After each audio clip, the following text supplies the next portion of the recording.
Single dad found a crying nurse with her baby in the rain, unaware she'd lost everything but hope. The rain came down in sheets that night, cold, relentless, and lonely. James Walker gripped the steering wheel tighter, his headlights cutting through the storm as he drove home from a late shift. The single dad was used to long nights. Balancing 2 jobs and raising his 6-year-old daughter, Lily, didn't leave much room for rest. Still, he reminded himself every day it was worth it. But then, as he slowed near a deserted gas station on the edge of town, something caught his eye. A woman, soaked to the bone, was standing under the flickering light of the awning, holding a baby wrapped in a thin blanket. Her hands were trembling, her eyes red. James's gut clenched. He pulled over and rolled down his window. "Hey, are you okay?" he called out through the rain. The woman hesitated, her voice shaking. "Please, I just need somewhere warm for my baby. I'll leave soon." Something in her tone, so fragile, so defeated, made him step out without another thought. Within moments, they were inside his truck. The baby whimpered softly, and the woman tried to hush her, but her own tears fell faster than the rain outside. "I'm James," he said gently. "And you?" "Clara," she whispered. "I'm a nurse. Or I was." The word hit him hard. She explained between sobs that her apartment building had burned down 2 nights ago. She'd lost everything, her job, her home, even the few savings she'd been living on. Since then, she'd been sleeping in her car until it broke down. Tonight, she had nowhere left to go. James glanced at the baby in her arms, tiny, peaceful, innocent. He thought of his own daughter asleep at home, and something inside him broke. "Come with me," he said simply. "You're not spending another night out here." Clara looked at him as if she couldn't believe it. "Why would you help me? You don't even know me." "Because," he said quietly, "someone once helped me when I had nothing." "Do?" When they reached his small 2-bedroom home, Lily came running down the hall, rubbing her sleepy eyes. "Daddy, who's that?" "This is Clara," James said with a smile. "And this little one needs a warm bed tonight." Lily grinned. "She can have mine." "I'll sleep on the couch with you." Clara's lips trembled.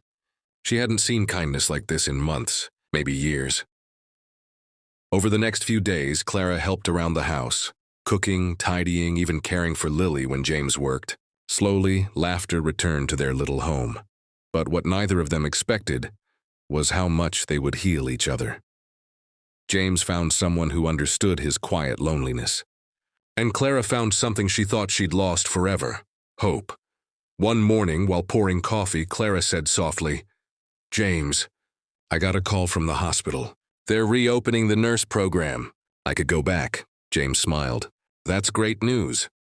"I couldn't have done it without you," she said. "You saved me." He shook his head. "You just needed someone to remind you that good still exists." She reached across the table, her hand brushing his. Maybe that's something we both needed.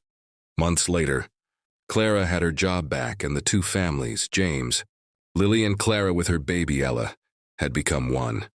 Not through grand gestures or perfect timing, but through small acts of compassion that grew into something extraordinary. In the end, James realized the truth. Sometimes the people we save are the ones who save us right back. And as the spring rain fell softly outside their window, it no longer felt cold. It felt like a beginning.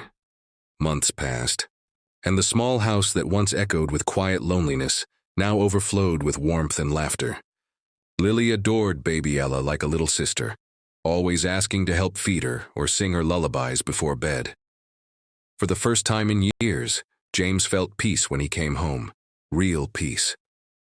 The smell of home-cooked meals, the sound of Clara humming while folding laundry, the sight of his daughter drawing at the kitchen table. It all reminded him how fragile yet beautiful life could be when you opened your heart to it. Still, part of him wondered if Clara would eventually move out, start a new life once she got back on her feet. The thought left a quiet ache in his chest he didn't dare to name. One rainy evening, while Lily and Ella slept, James found Clara sitting by the window, staring into the storm. The lightning lit up her face, strong now, not the same woman he'd found crying months ago. "You still hate the rain?" he asked gently. She smiled faintly. "No, not anymore. It used to remind me of everything I lost. Now it reminds me of the night everything changed. James sat beside her. You mean the night I nearly drove past you? She turned to him, her eyes soft. No, James. The night someone saw me, not as a problem to solve, but as a person worth saving. The room went quiet except for the sound of rain. Then, almost without thinking, James reached for her hand. She didn't pull away. I think, he said softly, you saved me too, Clara. Weeks later, Clara surprised him with something unexpected.